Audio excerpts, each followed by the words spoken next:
Hey, what's going on, guys? I just got this bed frame in the mail and put it together. So wanted to walk through and tell you a little bit about it, let you know what I think so far.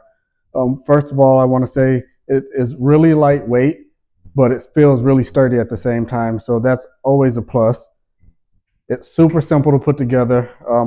If you wanted to check it out, I did another install video just to show you how, but has simply 8 bolts that go in the ends here. So there's 2 end leg rails and then 2 side rails with 2 bolts each, and you just bolt those two together, run back through, and then push all of these slats in. So there's 12 side slats and then 1 middle slat support.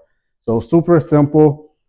It's really good if you have like an extra bedroom or extra room where you might have company, but maybe somebody not over all the time, because it's just, like I said, so easy to take apart and put away, put back together when you need, and throw like an air mattress. So we have like a twin size blow up, real comfortable air mattress that fits really well on here. So, if you're in that type of situation where you might have guests but don't have a full guest room, this is definitely a good way to go.